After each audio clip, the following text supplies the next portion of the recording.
함께 오늘 예배할 수 있음에 감사드리고요. 오늘 특별히 크리스마스를 이렇게 맞이했습니다. 그래서 전 세계에서 함께 인사하는 이 인사말이 메리 크리스마스라는 건데 이 뜻 정확하게 아시는지요? 이 앞에 있는 메리라는 이 단어는 기쁘다, 행복하다, 즐겁다, 그리고 크리스마스라는 이 단어는 크라이스트라는 예수 그리스도, 그리고 마스라는 이 예배하다, 미사하다. 그래서 이 땅에 오신 예수 그리스도를 예배함으로 즐겁습니다, 기쁩니다라는 이 뜻이 메리 크리스마스입니다. 우리 한번 옆에 계신 분들 보고 한번 메리 크리스마스 한번 인사해 보도록 하겠습니다. 메리 크리스마스, 메리 크리스마스. 네, 감사합니다. 제가 여기 올 수 있는 그런 근본은 아닌 것 같은데 제가 네 번째고 다음 주에 조성건 목사님이 계셔서 제가 잘못해도 조성건 목사님이 다 커버해 주실 줄 믿고 제가 편안하게 우리와 함께하고 계신 그 예수 그리스도, 그 예수 그리스도의 마음 함께 오늘 여러분들과 나누며 하나님 은혜를 같이 나눠보려고 합니다. 제가 목을 많이 사용해서 제가 물을 좀 자주 먹고 해도 좀 양해해 주시고 조금 이상해도 이해해 주시기 바랍니다. 저는 지금 세점교회 사역을 이렇게 하고 있고, 저는 원래 선교사로 나아가기 위해서 미국에 있을 때 한 반은 20년 가까이 미국에 있으면서 남미 볼리비아로 이렇게 선교사를 나가려고 준비를 하고 있다가 거기가 선교사가 하나님의 부르심이 아니라는 것을 교만이었다라는 것을 깨닫고, 그리고 하나님의 부르심이 한국이구나 그래서 한국으로 가족과 함께 이렇게 오게 되어서 세점교회에서 사역을 이렇게 하고 있습니다. 세점교회 제가 처음 왔을 때 참 많이 힘든 상황이었습니다. 여러 가지 문제도 많았고 또 재정적으로도 정말로 저희들 20여 명의 사역자 페이가 나갈 수 없을 정도로 한 달에 이렇게 재정적으로 은행에 이자 내는 것도 내지 못함을 통해서 이자율이 엄청나게 올라가는 상황 속에서 정말 힘들었습니다. 그리고 이 교회를 사역하면서 하나님이 저에게 주신 이 마음, 저는 어떻게 됐든 어떤 환경, 상황, 문제 조건 속에서도 말씀의 정도로 가야 한다. 이 한 가지 마음을 가지고 제가 사역을 합니다. 그래서 환경에 저도 사람인지라 100% 그렇게 할 수는 없지만 타협하지 않으려고 하고 또 하나님의 말씀에 최대한 위배되지 않고 하나님 보시기에 합하게 가기 위해서 사역을 하면서 제가 교회에서 이제 콩 하나라도 나누겠습니다. 그래서 있는 거는 없는데 한 조각일지라도 말씀 그대로 저희들 흘려보내겠습니다 했을 때 교회에서 이제 반대를 하기 시작하죠. 장모님들이 지금 우리도 먹고 이거 할 수 있는 거 없는데 무슨 선교를 우리가 지금 이 상황 가운데 하냐 그래서 제가 그러면 선교를 하지 않고 제가 나가던 아니면 새로운 사람들이 이 담임 목사가 들어오던 그건 선택하셔야 되고 제가 만약에 여기서 사역을 한다고 한다면 콩 하나라도 나누겠습니다. 그래서 그때부터 저들이 갖고 있는 거 매월이 마이너스죠. 그래서 갖고 있는 거 가지고 저희들이 할 수 있는 거 나누고 흘려보내면서 저희들이 선교를 했습니다. 그리고 선교하면서 나아갈 때 저희들은 좋을 때가 아니라 가장 힘들고 어려울 때 다 안 된다고 불가능하다고 했을 때 말씀 붙들고 우리가 선교하고 나아갈 때 지금은 하나님이요 많이 해결해 주시고 채워주시고 저희들은 코로나19 때도 죄송합니다. 저희들은 그때 더 수지 맞았습니다. 재정적으로도 훨씬 더 그리고 저희들 그때는 또 종교사단 법인을 저희들이 설립을 해서 교회와 선교국을 완전히 분리시켰습니다. 그래서 교회에서 전혀 일절을 관여하지 못하고 저희들이 매월 한 구자에 10,000원씩 해서 저희들 9분의 이사분들이 이제 운영을 이렇게 따로 해서 교회 이름 내지 않겠다. 그리고 사람 이름 내지 않겠다. 그래서 저희들 웍 위주라는 이 종교사단 법인을 세워서 종교사단 법인 이름으로만 저희들을 같이 이렇게 선교 사역을 하면서 저희 교회가 여기까지 이렇게 오고 또 성전 건축에 대한 것도 선포가 됐고 힘든 상황 속에서도 하나님이 많은 이 복을 은혜를 그런다고 해서 다 이렇게 됩니다. 제가 그걸 말씀드리는 것이 아니라 말씀대로 행해 나갈 때 하나님이 주시는 어떤 역사와 복의 강도는 다 틀릴 수 있습니다. 하지만요, 반드시 역사의 주관자 하나님이시죠. 문제보다 크시고 대적보다 강하시고 모든 거 합력하여 선을 이루시고 양으로 생명을 얻되 풍성히 얻게 하시는 그 하나님의 생명의 복의 역사가 말씀대로 믿음으로 나아갈 때 함께하는 줄 믿습니다.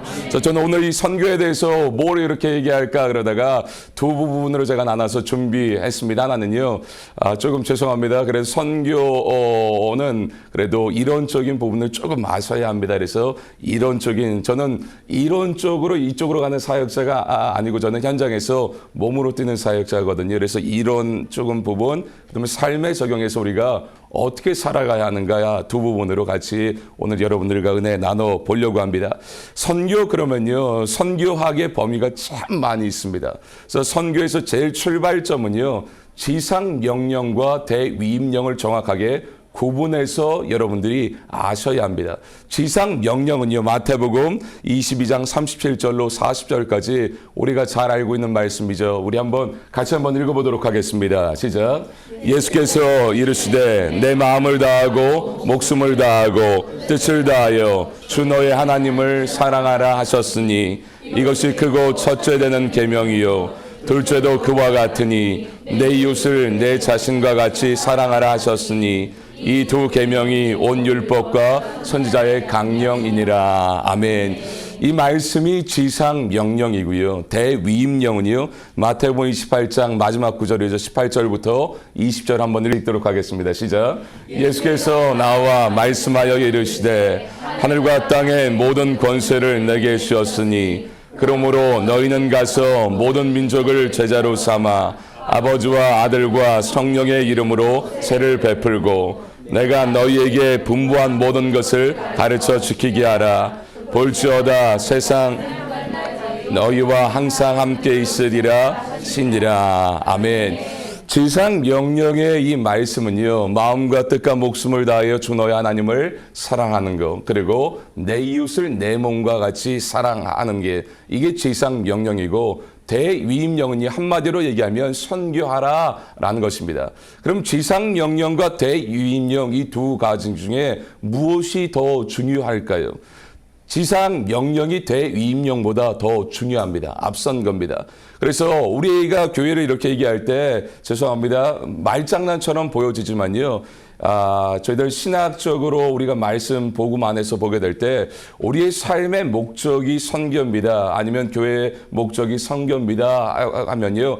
이게 조금 온전하지 않은 표현입니다. 우리의 목적은 선교가 아닙니다. 저는 선교하는 이 목사로 사역을 하고 있지만 목적은 선교가 아니라 우리의 목적은요. 최고의 하나님이 우리에게 명령하신 지상 명령은 마음과 뜻과 목숨을 다하여 주 너의 하나님을 사랑하고 내 이웃을 내 몸과 같이 사랑하는 겁니다. 그래서 내가 하나님을 사랑하고 이웃을 사랑하게 되게 되면요, 반드시 어떻게 될까요? 선교라는 수단을 통해서 내가 만나고 누리고 있는 예수 그리스도의 사랑을 흘려보낼 수 있는 자리로 갈 수 있다는 것입니다. 그래서 이런 면에서 목적이 선교가 아니라 목적은 수단입니다. 목적은 사랑이, 하나님을 사랑하고 이웃을 사랑하게 되게 되면 반드시 우리가 선교의 자리로 가서 이 예수 그리스도의 사랑을 증거하고 나타낼 수 있게 되게 되는 줄 믿습니다. 그래서 선교할 때 먼저 이 순서가 이게 맞다 이렇게 100% 얘기할 수는 없습니다. 어떤 사람들은 전혀 준비되지 않은 분들도 있어요. 그리고 사랑에 대해서 예수의 사랑, 이웃에 대한 사랑을 모르는 분들이 선교지에 뭐 어쩔 수 없이 우시이시해서 부모님이 보내서 뭐 아내가 막 얘기해가지고 어쩔 수 없이 따라가신 분들이 있거든요. 근데 가서 거기서 예수 그리스도의 사랑을 만나서 변화되는 이런 분들도 여러분들 있지만요. 먼저 중요한 거는요, 사랑하는 거예요. 예수님을 사랑하고 이웃을 사랑할 때 그 사랑이 선교란 수단을 통해서 우리가 나아가게 되게 되고 그 선교의 자리에서 더 뜨겁게 예수님을 사랑할 수 있고 이웃을 사랑할 수 있는요, 이 선순환이 만들어질 수 있다는 것입니다. 사도행전에서 우리 순복음 교단에서 가장 중요하게 여기는 말씀 가운데 하나가 사도행전 1장 8절이죠. 1장 8절 한번 읽어보도록 하겠습니다. 시작. 오직 성령이 너희에게 임하시면 너희가 권능을 받고 내 증인이 되리라 하시니라. 아멘. 보통 이 말씀을 잘못 초점을 맞추면요. 성령 그러면 능력, 어떤 파워 이거를 얘기하지만 말씀 그대로 여러분들 다른 거 여러분 붙이지 말고요. 오직 성령이 너에게 임하시면 두나미스 강력한 권능이 임하는데 이 권능, 이 능력이 무엇을 위한 능력입니까? 바로요. 땅끝까지 이르러 복음을 증거하는 능력이라는 것입니다. 그래서 성령의 이 모든 것은요. 성령을요. 선교의 영이라고 여러분들 얘기하는 것처럼 우리가 성령의 충만한 능력을 통하여 어떤 기적과 이사 제가 이거를 무시하는 게 아닙니다. 저는 은사주의 사역자입니다. 근데 이것이 여러분 초점이 아니라는 거예요. 성령의 능력을 통해서 무엇이 증거되어야 되는 거예요. 은사자가 증거되고 어떤 여러분 신유의 역사가 일어나고 예언한다고 여러분들 그게 아니라 그것을 통하여 예수 그리스도의 살아계심을 증거하고 나타내는 거예요. 예수님을 보여주고 증거할 수 있는 것이 이게 바로 성령의 충만한 능력이라는 것을 믿을 수 있는 여러분들 되시기 바랍니다. 그래서 초대교회 한번 보세요. 성령의 충만한 능력이 임해서 엄청난 부흥의 역사가 일어날 때 초대교회를 향하여 주님이 이 명령하신 게 있죠. 부탁하신 게 있죠. 땅끝까지 이르러서 복음 좀 증거해달라. 근데 초대교회가 어떻게 하죠? 안 나가죠. 자기네들끼리 모여서 하오하고 그러다 보면요. 제도화가 되게 되죠. 직분자 여러분 타이틀을 가지고 직분은 있는데 아무것도 하지 않는 거예요. 그렇게 됐을 때 예수님이 어떻게 하시죠? 그 교회를 흩어버리는 거예요. 흔드는 거예요. 그래서 땅끝까지 복음 증거하는 교회로 나가게 하셨죠. 그래서 선교의 전체 이 역사를 보게 되게 되면 처음에는 이 하나님의 촛대가 이 예루살렘 교회에 있었습니다. 근데 이 촛대가 우리가 잘 알고 있는 것처럼 어디로 옮겨지게 되게 되죠? 안디옥 교회로 옮겨지게 됩니다. 직분 제도 여러분 시스템 중심으로 있었던 예루살렘 교회에서 사역 중심으로 여러분들 나아갔던 안디옥 교회. 안디옥 교회에서 선교를 할 때 제일 처음에 선교사로 파송할 때 그 교회를 탁월하게 이끌고 있었던 오늘날 얘기하면 담임 목사죠. 사도 바울과 바나바. 만약에 여러분들 이 교회에서 갑자기 선교사를 파송해야 되는데 조성권 목사님을 파송한다 그러면 여러분 어떻게 하실래요? 아멘 할렐루야 그러고 보냈습니까? 보통 담임 목사가 간다고 한다면요 뭐 뜯어 말리죠. 근데 안디옥 교회는요 어떤 분이 나갔죠? 최고로 준비된 그 주의 종들을 내보내는데 전혀 반대하지 않는데 사역 중심이라는 거예요. 그래서 하나님의 촛대가 이 직분 어떤 시스템 제도화된 이 중심이었던 예루살렘 교회에서요 안디옥 교회로 옮겨가게 되었다라는 것입니다. 그래서 우리가 하나님 안에서 이 선교의 부분은 우리가 해도 되고 안 해도 되는 게 아니에요. 주님이 우리에게 부탁하시고 명령하신 거죠. 마태복음 28장 18절에서 20절 말씀까지 보게 되게 되면 여기에 동사가 4개가 나오는 것처럼 보여지거든요. 여기서 보게 되게 되면 19절에 가서 여러분들 그리고 제자 삼아 그리고 세례를 베풀고 20절로 넘어가면 가르치라. 그래서 동사가 4개 있는 것처럼 보이지만요. 동사는 하나고 나머지는 분사입니다. 동사 하나가 뭐냐면요. 제자를 삼는다. 이것만 동사입니다. 그래서 선교는 뭐냐면요. 제자 삼는 거예요. 또 다른 생명을 낳아 예수님이 가셨던 그 길을 갈 수 있도록 만드는 게 이게 선교라는 것입니다. 그러면 선교하는 교회가 여러분들 뭘까요? 선교하는 교회. 선교 많이 하면 여러분 선교하는 교회라고 이렇게 얘기할 수 있을까요? 뭐 그렇게 얘기할 수도 있을지 모르겠지만요.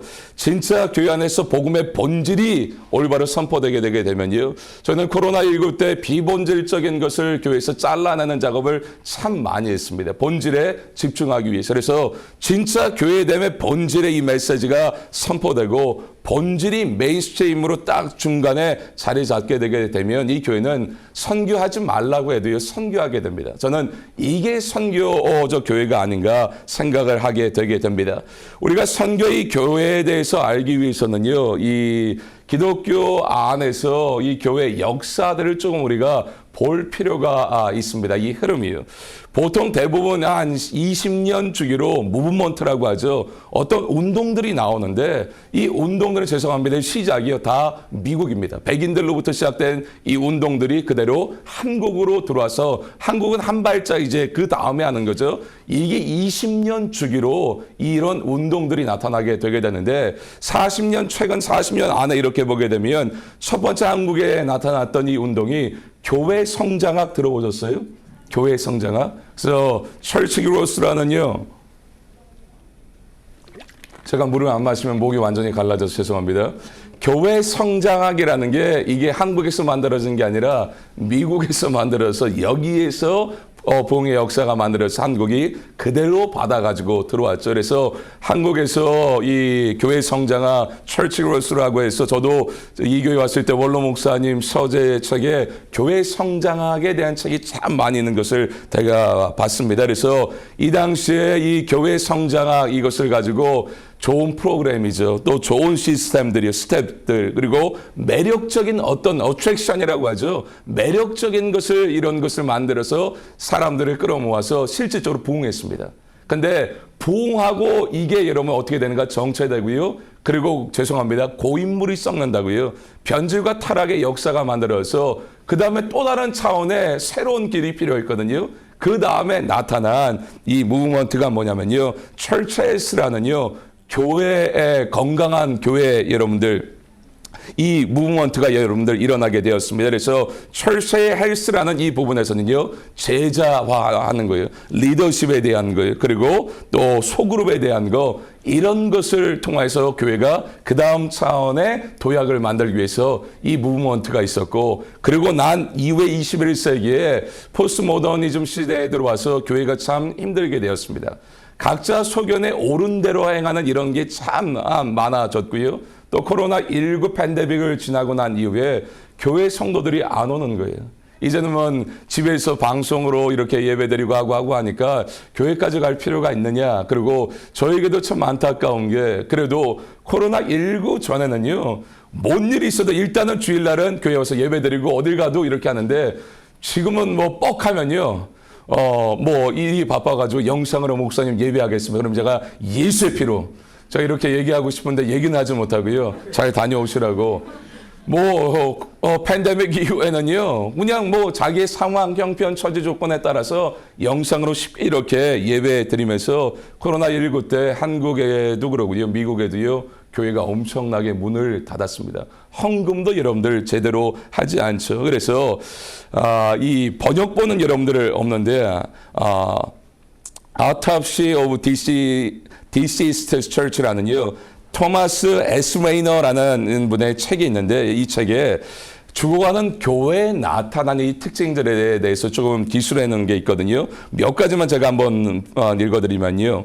복음의 변질과 타락이 있는 교회, 과거가 영웅이 되어 과거에 묶여 있는 교회, 정체성이 상실된 교회, 예산이 내부 사역에만 쏠려 있는 교회, 대사명이 누락된 교회, 편리 위주의 교회, 함께 기도하는 일이 감소하는 교회, 교회의 목적이 분명하지 않은 교회, 교회 시설에 집착하는 교회, 이 교회들이 다 망하는 교회다. 이 책에서 이것을 얘기하고 있습니다. 그래서 그 다음 무브먼트가 필요했거든요. 그래서 그 다음 나온 게 이머징 철치라고요. 이 새로운 형태의 기존에 있던 교회가 아니라 그래서 공장을 빌려서 주일마다 예배하고 아니면 카페를 여러분들 차려가지고 여기서 장사를 하고 저녁 시간에 성경 공부하고 예배하고 그래서 이 시대를 돌파하고 뚫어내는 이머징 철치 무브먼트가 일어나서 이런 교회들이 만들어서 돌파하려고 나가고 이때 이머징 철치가 이렇게 나왔을 때 같은 매개 개념으로 미셔널 철치가 나왔습니다.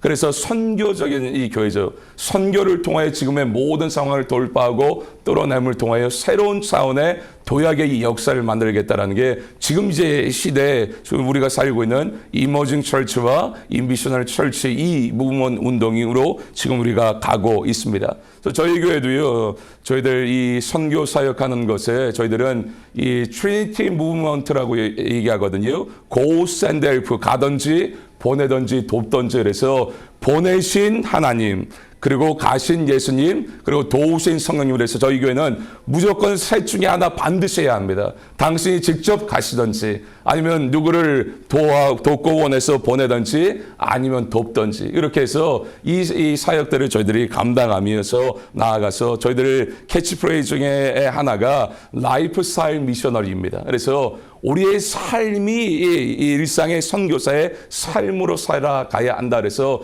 특별하게 우리가 선교지를 방문하고 어떤 데 흘려보내는 것도 있지만 우리 가정에서 또 내 학교에서 일터에서 또 내가 속해 있는 사회적 공동체 안에서 라이프 스타일 미셔너리 일상의 선교사의 삶을 살아가도록 저희들은 이렇게 하면서 하는 게 인사이드 아웃이라는 이거를 저희들이 하거든요. 이게 뭐냐면요.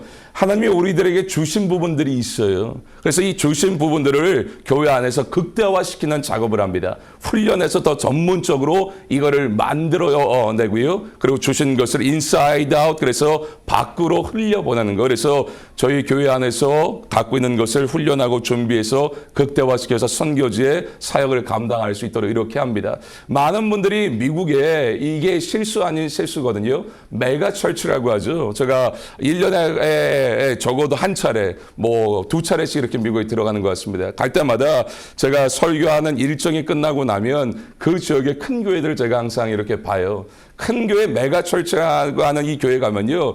그런 교회들을 이렇게 모방을 하려고 하고 막 좋은 곳을 받으려고 하는데 그런 교회들은 여러분 이걸 아셔야 되는 게 엄청난 재정이 있습니다. 투입이 가능합니다. 그리고 실질적으로 전문가들이 다 자리에 배치되어져 있습니다. 그러니까 그럼 메가 철치 큰 교회에 어떤 이것을 뽑아서 갖고 오려고 한다면요. 이게 안 되는 거예요. 재정적으로 안 되죠. 거기에 맞는 전문가들이 실질적으로 없죠. 그러니까 쫓아서 할 수 있는 게 아니라 우리 교회에 맞는 인사이드 아웃이에요. 우리 성도가 하나님의 주신 은사와 달란트 이런 재능들이 있다는 거예요. 이거를 보고 이거를 훈련을 통하여 극대화시키는 거예요. 그래서 다른 교회처럼이 아니라 우리 교회에 맞게 우리 교회만 할 수 있는 하나님이 원하는 부분을 풀어낼 수 있도록 여기 자체적으로 이 교회의 색깔을 가지고 우리가 흘려보내고 선교 사역을 감당해야 그래야지 선교적인 교회로 나갈 수 있지 어느 것을 모방하고 카피하고 여기서 이게 좋으니까 이 밭이 틀리거든요. 그렇기 때문에 다른 게 아니라 여기 교회에 맞게 이 교회 주인이 누구시죠? 하나님이세요? 예수님이세요? 성령님이세요? 네, 세 분 같죠. 네, 이 교회 주인이 하나님이신 줄 믿습니다. 아멘. 이 교회에 맞는 하나님의 일들이 있다라는 거예요. 이 교회가 감당할 수 있는 이 교회만이 풀어낼 수 있는 그 일들이 있다라는 거예요. 그래서 그 주님, 그 성령님을 모시고요. 이 교회 성도들의 갖고 있는 그 부분을 극대화시켜서 이걸 가지고 선교할 수 있는 여러분들 되시기 바랍니다. 그러면 이제 우리가 큰 틀 안에서 이 선교하는 이 교회가 뭔가 우리 뭐 잠깐 맛배기지만 살펴봤습니다. 그럼 이제 우리가 실질적으로 이제 적용의 부분을 보게 되게 되면요.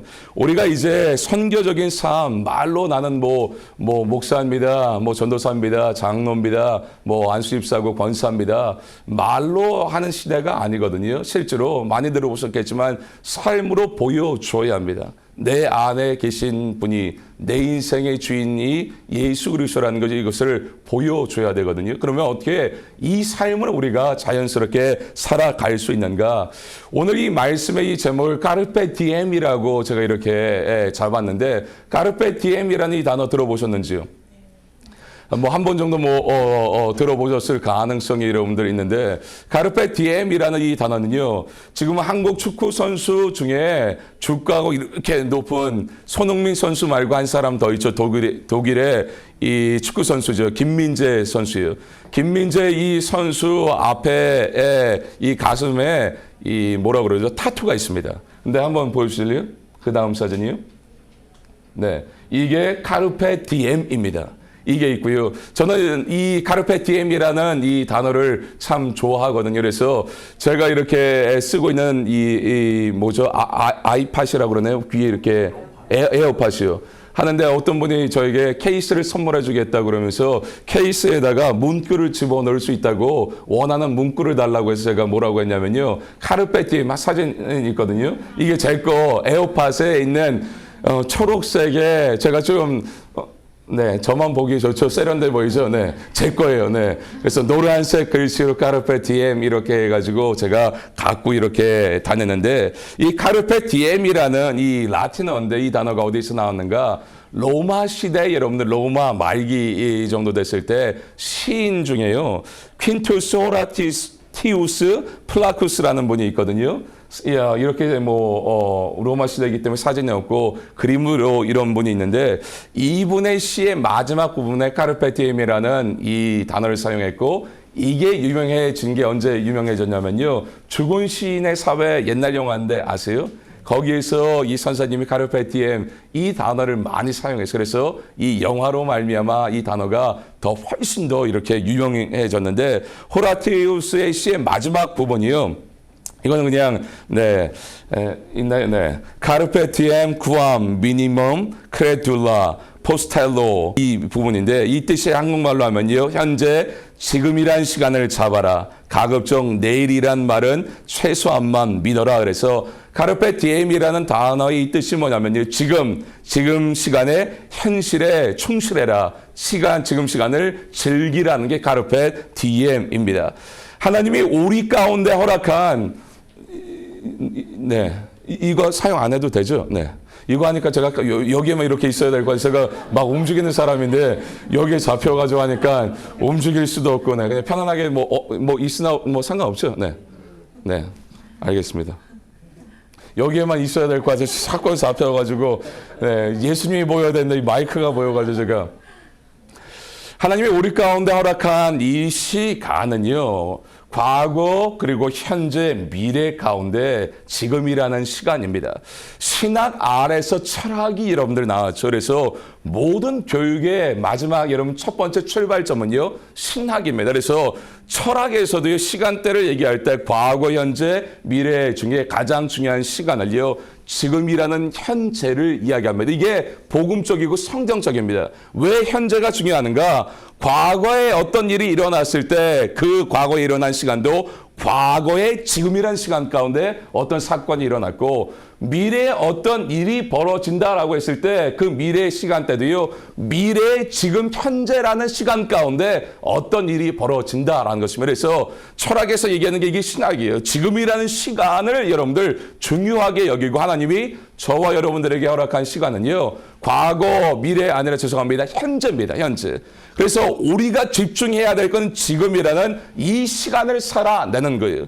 그리고 우리가 자꾸 미래에 대해서 손을 대려고 하고 미래에 대한 소망과 희망 기대를 갖지 말라 이 말이 아니라 미래는 기억하시기 바랍니다. 한번 따라해 보시겠습니다. 하나님의 영역.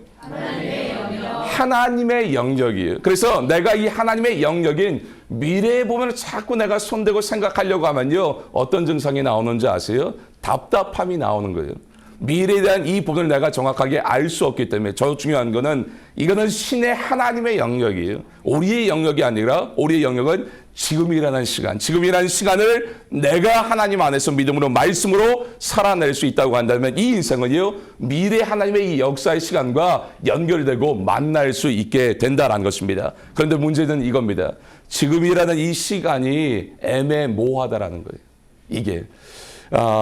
우리 전도서 11장 9절 우리 다시 한번 읽어보도록 하겠습니다. 11장 9절 읽겠습니다. 시작. 청년이여 내 어릴 때를 즐거워하며 내 청년의 날들을 마음에 기뻐하여 마음에 원하는 길들과 내 믿음을 들어가라. 그러나 하나님이 이 모든 일로 말미암아 너를 심판하실 줄 알라. 아멘. 전도서의 별명 중에 하나가 예수님의 철학이라고 불립니다. 그래서 전도서는요. 문자적으로 여러분들 읽어서 얻어낼 수가 없습니다. 앞뒤 전체 맥 안에서 철학적인 거기 때문에 이 철학적인 관점으로 이 전도서는요. 다뤄야 하는 게 전도서입니다. 근데 이 말씀을 다시 한번 보여주시면요.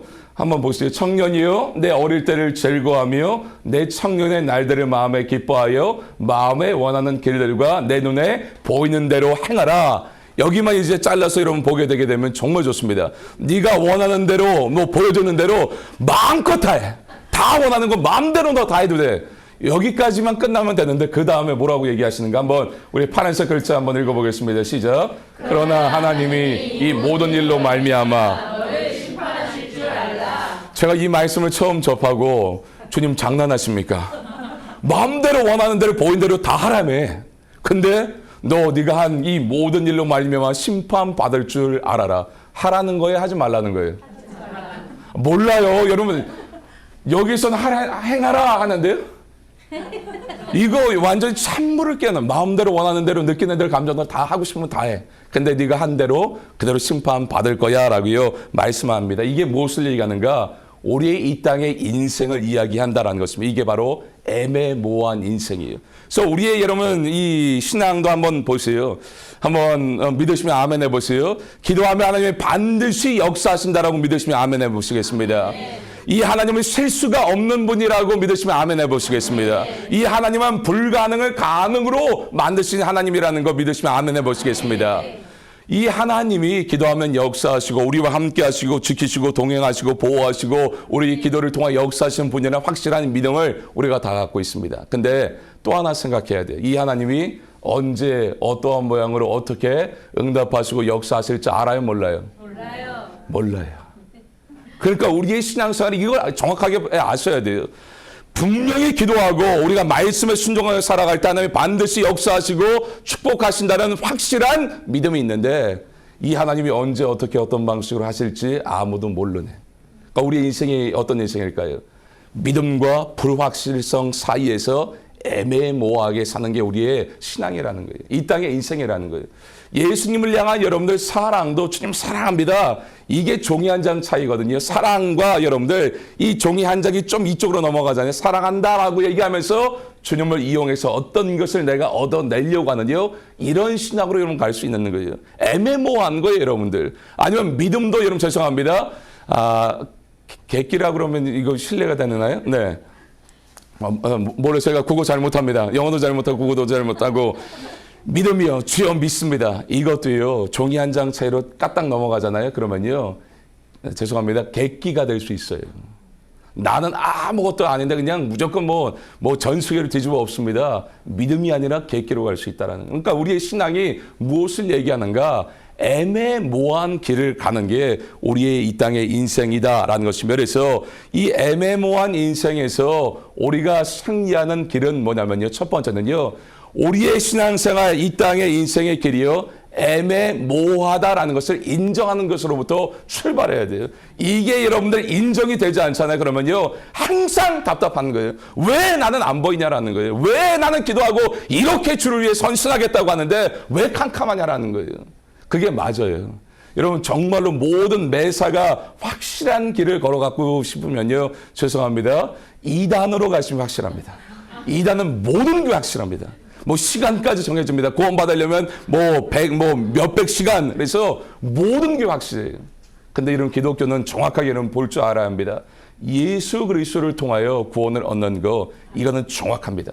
나머지 부분은요. 다 애매모호한 게 복음이에요. 우리가 정확하게 다 알 수가 여러분들 없다라는 것입니다. 그래서 애매모호한 인생을 갈 때 먼저는 우리가 애매모호한 인생 가운데 승리의 길을 선명한 길로 갈 수 있는 첫 번째는 우리의 삶이 신앙이 애매모호하다는 것을 인정하는 거예요. 받아들이는 거예요. 그리고 두 번째 이 애매모호함이 축복이라는 것을 알아야 돼요.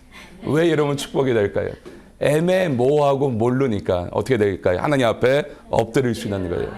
기도할 수 있는 거예요. 질문할 수 있는 거예요. 내가 확실히 알면 여러분 라면 끓일 때 기도하시는 분들이 있어요? 하나님 도와주옵소서 이렇게 해서 있어요?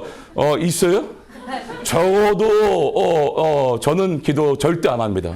확실한데 요즘에 정수기에 하면 500ml 정확하게 딱 해가지고 하는데 잴 필요도 없어요. 그러니까 내 삶이 확실하잖아요. 정말로요. 그러면요 주님 찾지 않아요. 구하지 않아요. 확실하기 때문에. 근데 여러분들 애매모호하는 게 이게 힘든 게 아니에요. 모르기 때문에 답답하고 보이지 않기 때문에 주님 앞에 질문할 수 있는 거예요. 엎드릴 수 있는 거예요. 기도할 수 있다는 거예요. 이게 축복이라는 거예요. 또 애매모함이 이 하나님 안에서 우리의 성숙과 성장을 여러분들 갖다 줍니다. 제 아이들이 4명이 있거든요. 딸 하나, 아들 이렇게 셋 해가지고 아들놈들 때문에 요즘에 미치겠습니다. 이 아이들을 키울 때 이 아이들을 죽이는 방법, 확실한 방법이 뭔지 아세요? 답만 얘기해 주면 죽습니다. 이게 맞아. 다른 거 생각 못하고 이게 답이야? 이렇게만 해. 그러면 죽습니다. 이 아이가 언제 성장하는 줄 아세요? 답을 주는 게 아니라 저희 아이가 이레 로이 니시 라파 이렇게 이름이거든요. 저희가 믿음이 없어서 다 하나님의 이름이거든요. 그래서 얘네들 이름 부를 때마다 주님 생각하기 위해서 이레야, 로이야, 니시야, 라파야 하는데 이 아이들에게 어떤 환경이 됐을 때 답을 주지 않는 거예요. 이레야, 니시야, 너 어떻게 생각하니? 뭐가 맞는 것 같니? 뭐가 하나님의 뜻인 것 같니? 라고 질문해서 스스로 생각하게 되는 거예요. 그렇게 될 때 당장은 정확한 답을 찾아 못 낼 수도 여러분들 있습니다. 그런데 그 시간을 통해 스스로 생각할 수 있는 거예요. 스스로 고민할 수 있는 거예요. 스스로 하나님을 찾고 구할 수 있고 물을 수 있게 되는 거예요. 그래서 성숙과 성장이 이 애매모함을 통하여 만들어진다는 것입니다. 또 이 애매모함이 여러분들 풍성한 해석과 또 풍성한 관점을 두는 거예요. 확실하지 않고 애매모호하니까요. 답이 없는 거예요. 여러분 못 찾는 거니까 여러 가지 모습을 여러분들 돌려보는 거예요. 이 물병을 볼 때 정면으로 여러분들 보고 그리는 거와 아래에서 여러분들 보고 그리는 거, 옆에서 여러분 보고 그리는 거 그림 다 달라요, 여러분들. 그래서 애매모호하니까 돌려보는 거예요. 여러 가지 해석들과 여러 가지 관점을 여러분들 풍성하게 우리가 가질 수 있게 되는 거예요. 제 셋째 아이가 니시인데 나이가 몇 살이에요? 네? 10살이요? 아니요, 벌써 10살이에요? 셋째가? 네, 죄송해요. 저 몰라요. 제 아이들이. 네. 네. 왜 그러는지 알면 여러분 다치고요. 네. 10살이라고 합니다. 이 아이가 얼마 전에 저에게 얘기 하나 했는데 제가 이 아이에게 야, 대단하다 이렇게 얘기한 적이 있었거든요. 이 아이가 이제 집에 있는데 어느 날 와가지고 최근에 얘기를 합니다. 아빠, 하나님의 이름이 뭔지 알아? 하나님의 이름. 그래서 야, 하나님의 이름이 하나님이지 뭐야? 그랬더니 이름이 있대요. 그래서 얘기하는데 이 아이가 뭘 얘기하는가? 아빠, 하나님의 이름이 요셉인 거 알아? 요셉? 그래서 왜 그랬더니 예수님의 엄마가 마리아고 예수님의 아버지가 요셉이니까 하나님의 이름이 요셉이라는 거예요. 자기가 여태까지 그렇게 하나님의 이름이 요셉이라고 알고 있었는데 교회에서 설교 듣다가 보니까 하나님의 이름이 요셉이 아니라는 걸 깨닫고 와서 저에게 와서 그래서 야, 대단하다. 야, 이렇게 한 번도 저는 그렇게 생각해 본 적이 한 번도 없거든요. 그런 것도 들어본 적이 없는데 이 아이가 와서 하나님의 이름이 요셉인 줄 알았다고 하네요. 야, 제가 혼낸 게 아니라 야, 그렇게 생각할 수 있구나. 참신하다. 대단하다. 이게 애매모함이 주는 축복이라는 거예요. 정해진 답이 여러분들 이게 없기 때문에 여러 가지 관점으로 풍성하게 그리고 이 애매모함이 있기 때문에 겸손할 수 있는 거예요. 정확하잖아요. 그러면요. 절대주의로 가는 거예요. 나에게 정확한 답이 딱 여러분들 있으니까요. 나는 맞고 너는 틀렸어. 내 생각은 옳고 너는 글렀어. 아니야. 그래서 여러분 어떻게 되죠? 다른 사람을 인정하는 게 아니라 나와 다름을 통해서 분리시키죠. 그리고 비판하고 정죄하고. 근데 애매모함은요. 나도 답을 모르는데요. 그러니까 여러분 어떻게 될까요? 상대주의로 나가는 거예요. 내가 이렇게 깊게 고민하고 내가 이렇게 생각하는 것처럼 상대방도 깊게 생각하고 고민한다는 거예요.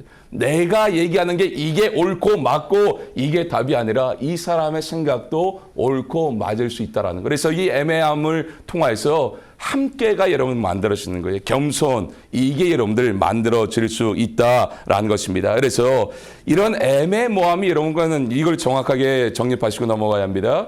이게 힘듦이 아니라는 거예요. 이게 하나님이 우리에게 열어주신 또 다른 차원의 이 축복이라는 거. 그러면 어떻게 이 애매모호한 이 삶을 확실한 승리와 여러분들 이 선명한 길로 가는 인생으로 갈 수 있는가? 전도서 11장 9절 말씀 한번 다시 보여주시면요. 시작이요. 청년이요 라고 이렇게 얘기합니다. 여기에서 이 청년이라는 이 단어는요. 젊은 청년을 얘기하는 게 아닙니다. 이게 예수 그리스도의 이 철학이라고 얘기했잖아요. 그래서 전도서 처음부터 끝까지 다 모든 층의 여러분들, 모든 하나님의 백성들을 향해서 얘기하거든요. 여기에서만 청년이 이렇게 얘기합니다. 이 청년이 의미하는 것은 뭐냐면요. 지금 여러분들의 남은 인생 가운데 우리 뒤에 계신 분이 권사님이신가요? 권사님이 이제 남은 시간 가운데 제일 젊을 때가 언제일까요? 지금이요? 네, 여기는 정확하게 하시네요. 지금이라는 시간이 제일 젊을 때예요. 이 청년이 언제냐면요. 10대, 20대가 아니라 내가 남은 인생 가운데 가장 젊은 시간 바로 지금이라는 이 시간을 얘기하는 거예요. 지금이라는 이 시간을 가르페티엠, 이 시간에 충실하는데 어떻게 여러분들 충실하는가? 누가복음 19장에 여러분들 보게 되게 되면요, 10문화의 비유의 이 말씀이 나옵니다. 이 문화, 이 주인이 외국에 가서 왕권을 받아 갖고 와서 이 마을의 왕으로 군림하기 위해서 이제 외국의 왕권을 받으러 나가기 전에 10명의 종들을 불러서 한 문화씩 이렇게 나눠주죠. 근데 여러분들, 이 문화가 이 당시에 이 값어치가 이게 장사하기도 그렇고 안 하기도 그렇고 하는 애매모호한 돈의 양이었습니다. 그러니까 이 문화를 가지고 장사하기도 그러고 안 하기도 그런 애매모호한 상황이고, 더 문제는 마을 사람 상대로 장사를 해서 이 물질을 남겨야 하는데 마을 사람들이 말씀해 보게 되면요, 이 주인을 싫어해요. 그래서 이 주인이 다른 나라에 가서 왕권을 받는다라는 것을 알고 마을 사람들이 모여서 먼저 다른 어떤 종을요, 그 다른 나라 왕에게 보여서 절대 이 사람 왕권 주면 안 된다라고 이렇게 마을 사람들이 하고 있습니다. 그러니까 주인의, 마을 사람들이 싫어하는 주인의 돈을 가지고 그 주인의 말에 순종해서 주인을 싫어하는 마을 사람 상대로 장사한다라는 게 이게 애매모호한 거예요. 그러니까 이 애매모호한 상황 가운데 중요한 게 이거예요. 이게 애매모호하고 저게 확실하지 않고 이게 틀린 것 같고 이게 맞는 것 같고 이게 맞는 것 같고 그 논쟁하지 말라는 거예요. 이 말씀을 통한 핵심이 무엇인가?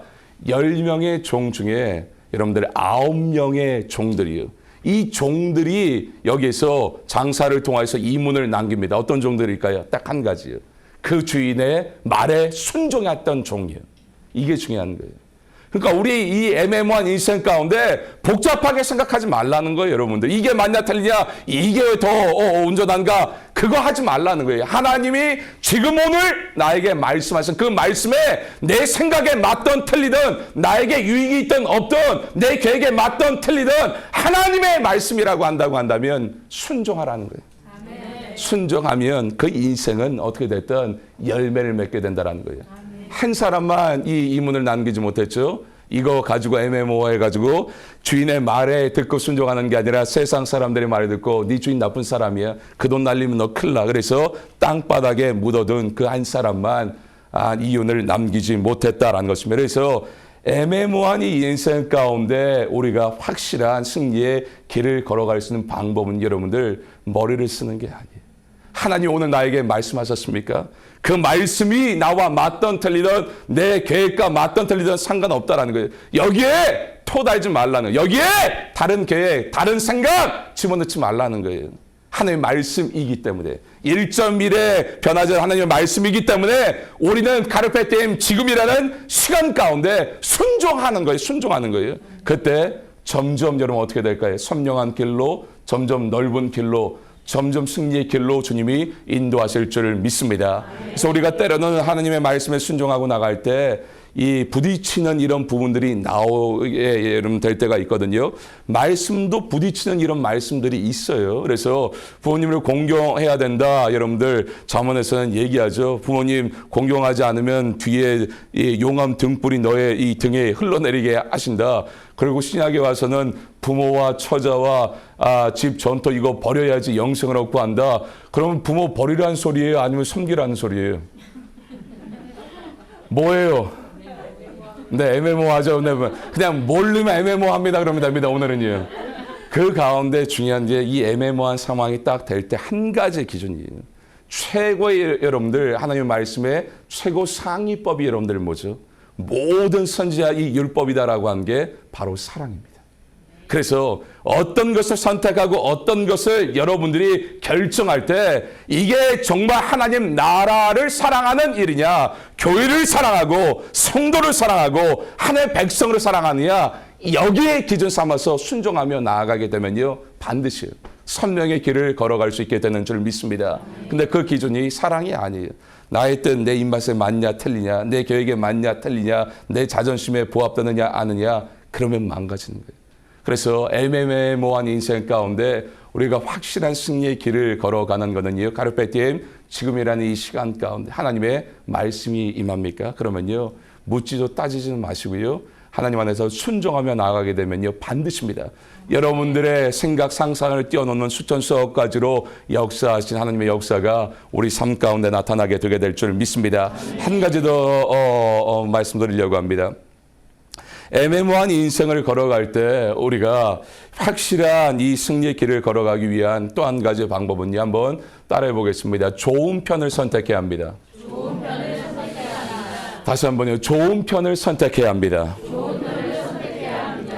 우리 누가복음 10장 38절부터 42절까지 한번 읽어보도록 하겠습니다. 쫙 넘기셔야 돼요. 제가 중간에 띄었거든요. 네, 감사합니다. 읽어보겠습니다. 시작. 그들이 길가에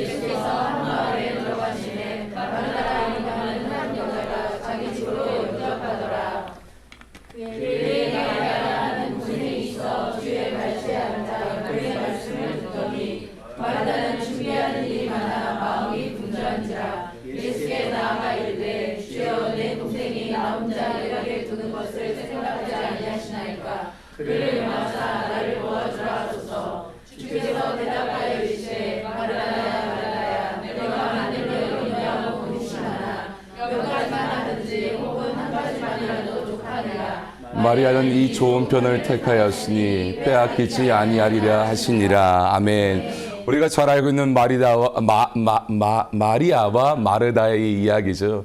예수님이 예루살렘 오실 때마다 2km, 3km 정도 떨어진 베나니 지역을 제2의 고향처럼 많이 다니셨거든요. 그 이유가 나사로, 여러분들 사랑하는 나사로의 집이 있었기 때문에 나사로에 같이 이 형제 자매가 마리아와 마르다. 그래서 예수님이 집에 방문하신다라는 것을 알고 마리아와 마르다가 음식을 여러분들 많이 이렇게 준비하기로 결정하고 그리고 음식을 준비하는데 예수님이 오셨습니다.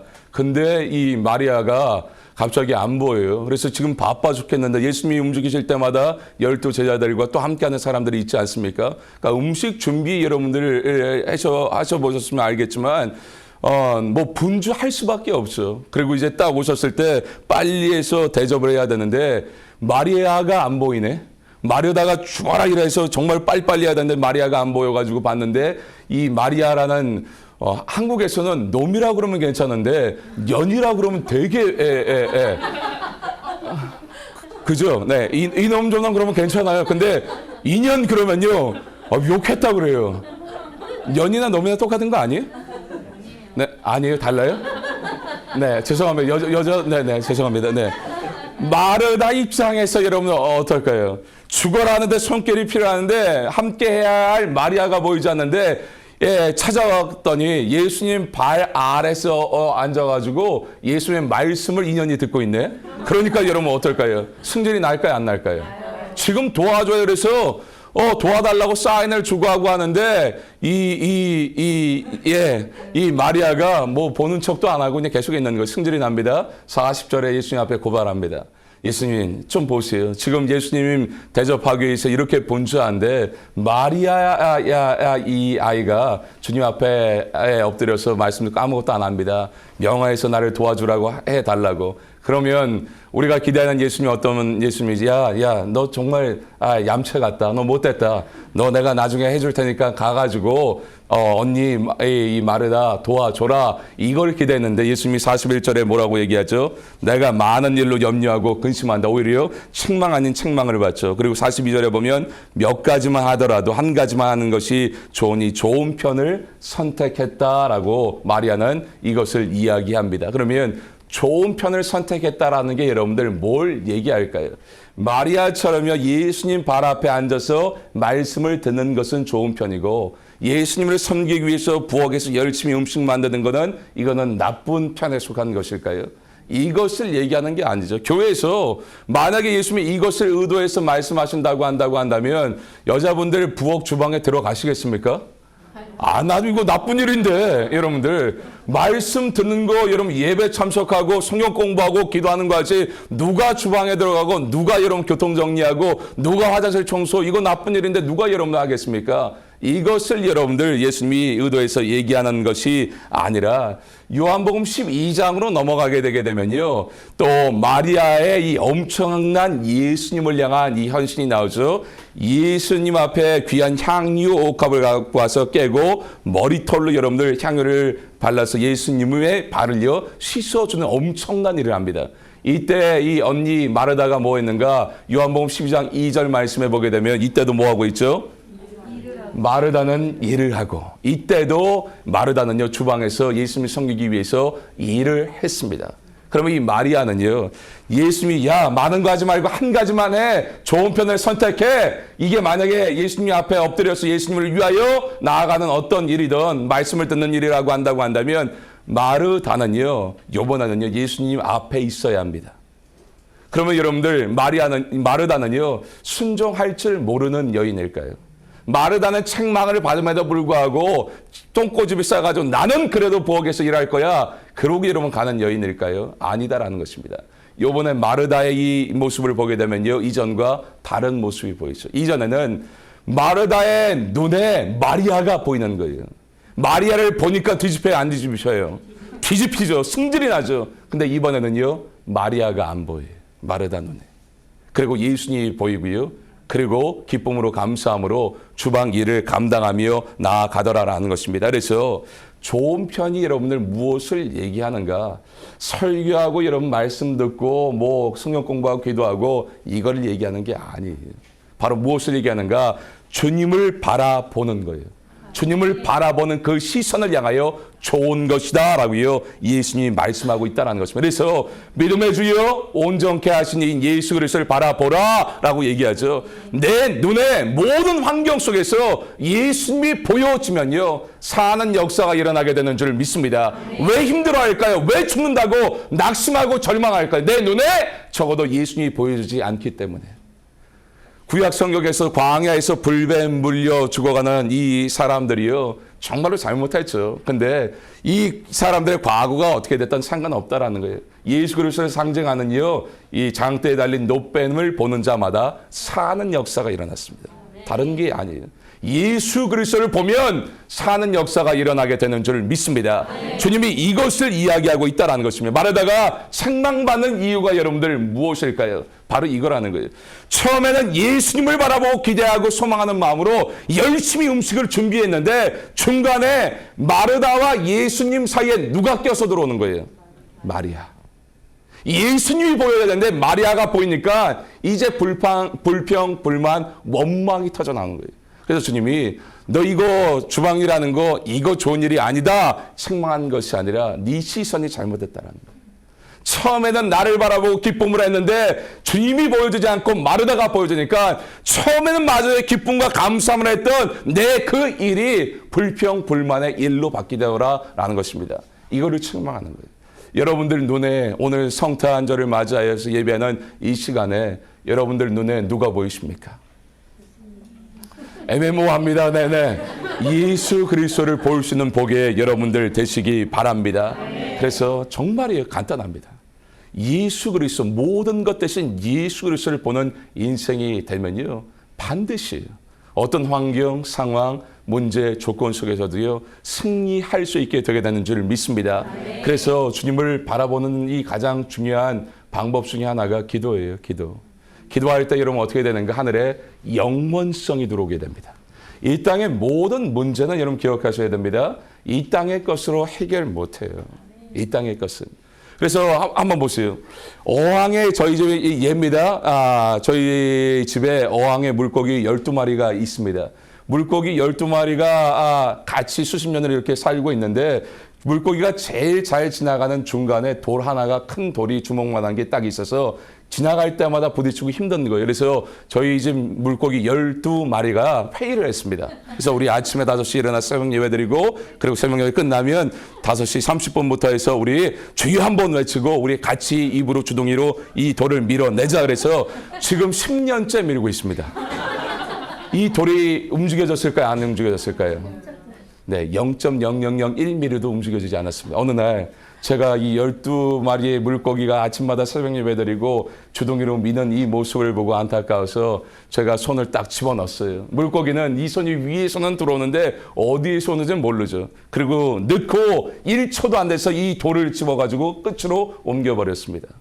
물고기 입장에서는 어떨까요? 어디서 온지는 모르겠는데 위에서 뭔가 들어왔는데 주인 손이죠.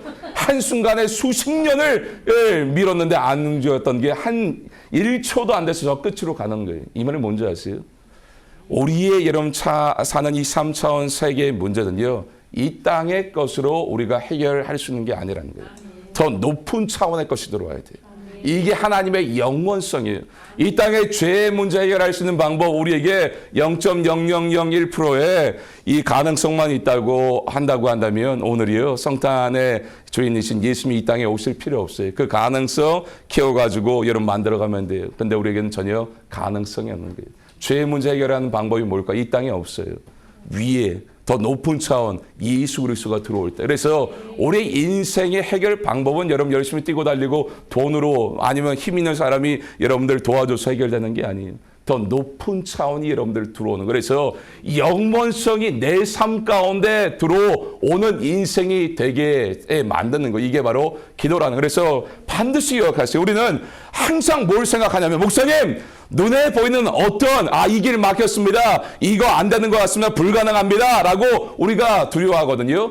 눈에 보이는 여러분 이게 중요한 게 아니라 기도를 통하여 영원성이 하늘이 들어올 수 있는 이 창구가 열려 있느냐 닫혀 있느냐, 이게 중요하다라는 거예요. 이게 열려 있는 인생이 되게 되면, 맞아요, 눈에 볼 때 이 길이 막혀 있어요. 사방이 다 여러분들 막혀서 아무 길도 나지 않을 것처럼 사망의 길처럼 보일지라도 상관없다라는 거예요. 위가 영원 하나님의 이 영이 들어오는 이 공간만 열려 있게 된다고 한다면요, 반드시 홍해의 세결이 나는 것처럼 우리 인생에 세결이 날 줄 믿습니다. 눈에 보이는 게 중요하다는 게 아니에요. 그러니까 눈에 막혔습니다, 안 됩니다, 이제 절벽입니다, 이게 중요한 게 아니라는 거예요. 내 위가 열려 있는가, 더 높은 차원의 하늘이 영원성이 내 삶 가운데 들어올 수 있는가, 영원의 시간이 들어오게 되게 되면 여러분 어떻게 될까요? 모든 이 땅에 눈에 보이는 거는요, 영원한 시간 가운데 뭐 먼지 한 톨도 여러분들 안 될 정도예요. 그럼 영원의 주관자이신 예수 그리스도가 보이는 거예요. 그러니까 여러분 기도 언제까지 해야 되는가? 응답 받을 때까지가 아니에요. 예수 그리스도가 보일 때까지. 예수 그리스도가 내 앞에 여러분들 서시는 게 감각되어질 때까지.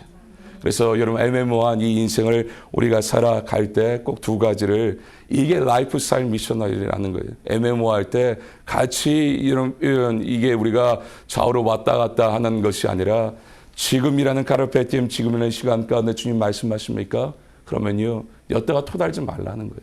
여태가 맞냐 틀리냐 내 계획과 뭐 상관없다라는 거예요. 논쟁은, 디모데 전서에도 얘기하죠. 논쟁은 백해무익이에요. 우리의 머리로 뭘 여러분 하나님의 역사를 우리가 이야기하고 판단할 수 있을까요? 그거 논쟁 그만, 그 시간에 기도하세요. 그리고 우리가 해야 될 거는 카르페디엠, 지금의 시간 가운데 주의 말씀에 순종하는 거예요. 나머지는 누가 하세요? 주님이 하시는 거예요. 그리고 항상 좋은 편을 애매모호한 시간 가운데 선택하는, 내 시선이 누구를 향하여.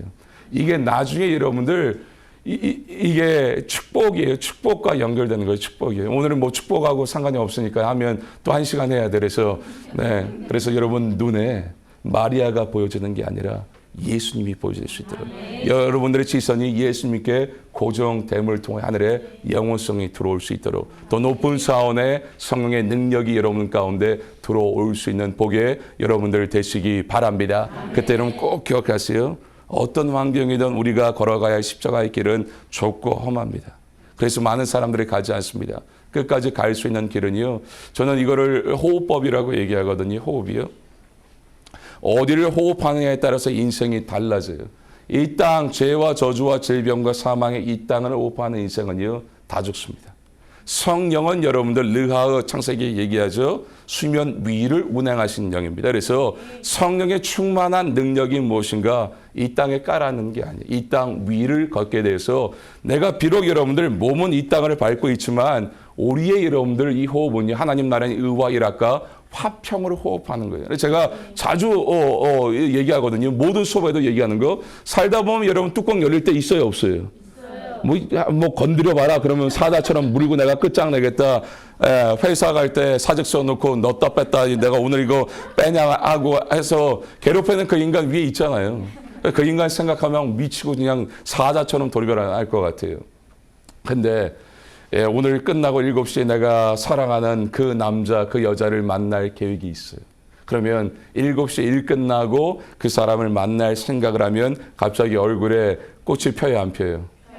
네, 다 사랑해 보세요. 저희 교회는 절대 대답 안 해요. 갑자기. 근데 한번 보세요. 문제 해결됐어요. 문제 나 괴롭히는 그 인간은 그대로 있어요. 문제 환경 바뀐 거 하나도 없어요. 근데 똑같은 문제 가운데 승질내서 사자처럼 막 물어 뜯으겠다고 했던 내가 갑자기 환경은 똑같은데 얼굴에 웃음꽃이 핍니다. 이게 뭔지 아세요? 다른 것으로 호흡하는 거예요. 다른 거. 내 눈에 보이는 현장 거기를 호흡하는 게 아니라 내 호흡이 하나님 나라의 의와 희락과 화평으로 호흡하는 거예요. 그래서 여러분들의 이 신앙이요, 우리가 라이프 스타일 미셔너리로 십자가의 길을 끝까지 가기 위해서는 이 땅을 호흡하면 다 죽어요. 그래서 우리가 잘 알고 있는 시편 23편에 다윗이요, 여호와는 나의 목자시니 내게 부족함이 없으리로다. 그가 푸른 초장과 쉴만한 물가로 우리를 인도하시도다 할 때 이거 언제 썼어요? 둘째 아들이 쿠데타 일어났죠. 첫째 아들이 이복 동생 다말 겁탈하고 이복 동생 다말의 친오빠인 압살롬이 1년 계획해서 형 죽이고 아버지 궁궐에 쳐들어오고 아버지 죽이려고 해서 아버지가 살기 위해서 버선발로 도망갔을 때 썼던 게 시편 23편입니다. 근데 생각해 보세요. 가정에 피바람 났습니다. 이건 완전히 콩가루 가정이죠. 근데 어디 쉴만한 물가고 어디 푸른 초장이에요? 미쳐서 그렇게 고백한 거죠. 한번 생각 집에 갔는데 권사님 죄송해요. 오늘 권사님만 보여가지고 내 눈에는 죄송해요. 예수님이 보입니다. 네. 집에 들어갔는데 갑자기 아들이든 딸이든 칼 들고 죽이겠다고 해서 버선발로 도망갔는데 어떻게 푸른 초장이고 쉴만한 물가하고 여호와는 나의 목자시니 내가 부족함이 없으리로다 어떻게 고백할 수 있을까요? 호흡이 다른 거예요. 다윗은 어디를 호흡하는 거예요? 지금 박살나는 그 환경 절망의 상황이 아니라 나와 함께하고 계신 아버지 나라인 의와 희락과 화평을 하는 거예요. 그때 어떻게 될까요? 묻고 매이지 않는 거예요. 이 땅에서.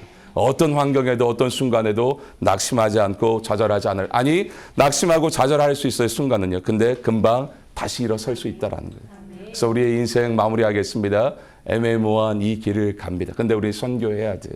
그리고 예수 그리스도를 증거해야 합니다.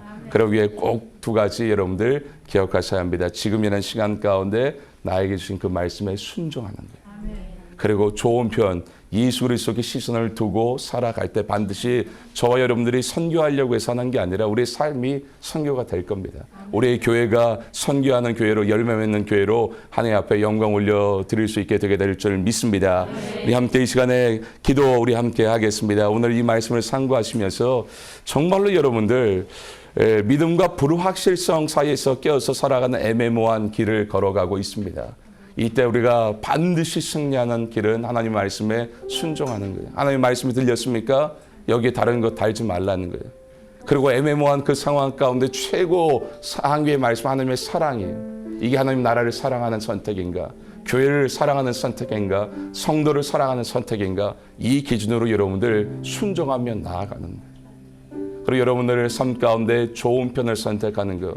예수 그리스도가 보여야 합니다.